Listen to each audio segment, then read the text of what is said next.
오늘은 히브리서 8장 1절과 2절 말씀을 함께 나눠보겠습니다.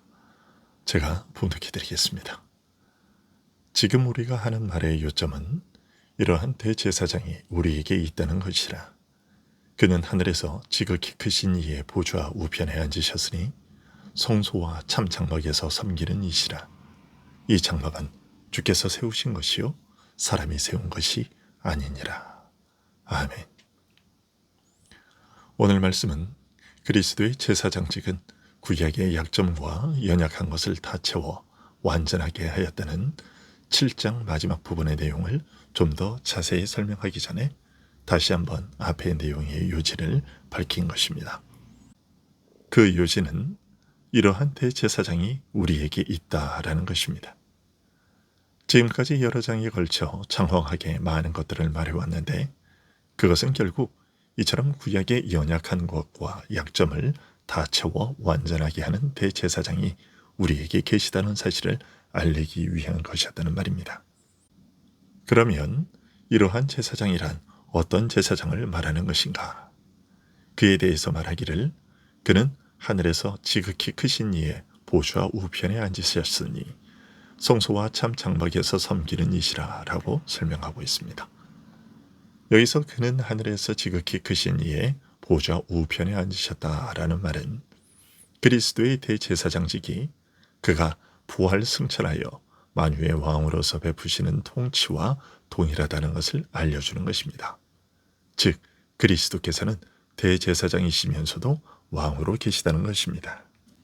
구약에서는 모세와 아론 때로부터 이런 모델을 찾아볼 수 없었습니다. 하지만 하나도 없는 것은 아닙니다. 아브라함을 축복한 멜기세덱이 있었습니다. 멜기세덱은 의와 평강의 왕인 동시에 지극히 높으신 하나님의 제사장으로 나타났습니다. 이 기록을 통해서 우리는 처음부터 왕직과 제사장직은 하나로 통합되어 있었던 것임을 알게 됩니다. 히브리서가 그토록 자주 반복하여 인용하는 시편 110편은 멜기세덱에게서 확인되었던 두 직분의 통합이 장차 오실 메시아에게서도 그대로 반복될 것을 미리 예언하고 있습니다. 시편 110편은 1절부터 3절은 이렇게 말하고 있습니다. 여호와께서 내 주에게 말씀하시기를 내가 내 원수들로 내 발판이 되게 하기까지 너는 내 오른쪽에 앉아있으라 하셨도다. 여호와께서 시온에서부터 주의 권능의 규를 내보내시리니 주는 원수들 중에서 다스리소서. 주의 권능의 날에 주의 백성이 거룩한 옷을 입고 즐거이 헌신하니 새벽 이슬 같은 주의 청년들이 주께 나오는도다.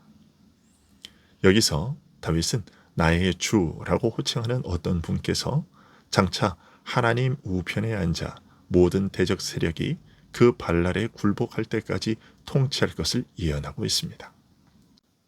장차 하나님의 아들을 보내어 고난받은 후 부활 승천하여 하나님 우편에 만유의 왕으로 좌정하여 다스리게 하시되 그를 대적하는 모든 세력이 그 발날에 굴복할 때까지 다스리게 하실 것을 미리 알리신 예언입니다. 그런데 바로 이어서 그 메시아를 가리켜 너는 멜기세덱의 반차를 조차 영원한 제사장이라고 선언하고 있습니다.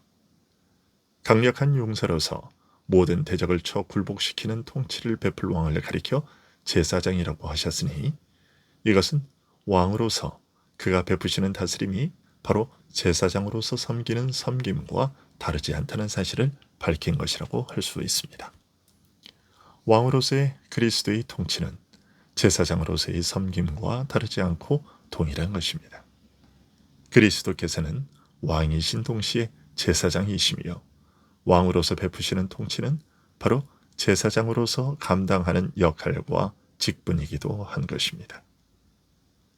한마디로 그리스도께서는 제사장으로서 다스리시며 왕으로서 섬기시는 것입니다. 일반적으로 왕의 통치라 하면 유혈이 낭자한 전쟁의 폭력과 파괴를 떠올리게 됩니다. 하지만 그리스도의 왕으로서의 통치는 오히려 자신의 피를 흘려 죄인을 살리는 제사장적 섬김으로 다스리는 통치인 것입니다. 그럼에도 이 다스림은 하늘과 땅의 그 어떤 권세보다 강력해서 죄와 죽음과 마귀의 권세를 무너뜨려 무력하게 만드는 다스림입니다. 그리스도에게서 이처럼 왕직과 제사장직이 동일하여 하나가 될 수 있는 것은 그의 다스림이 그만큼 독특한 것이기 때문입니다.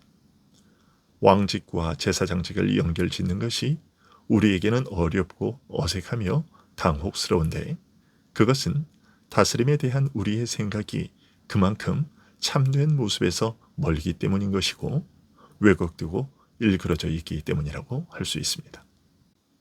예수 그리스도의 왕직과 제사장직의 독특함은 진정한 다스림은 자기를 낮추어 다른 사람을 섬기려 하는 것이며 살리려 하는 것이라고 가르치신 것과 무관하지 않습니다.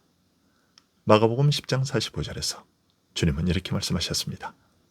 인자가 온 것은 섬김을 받으려 함이 아니라 도리어 섬기려 하고 자기의 목숨을 많은 사람의 대속물로 주려 함이니라.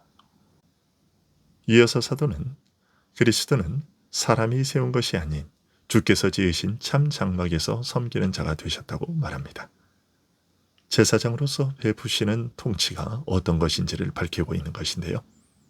장막에서 섬기는 자라고 표현하는 이 말은 성소의 직무를 감당하는 자, 즉 성소에서 행해져야 할 일들을 맡아 행하는 자라는 뜻이죠.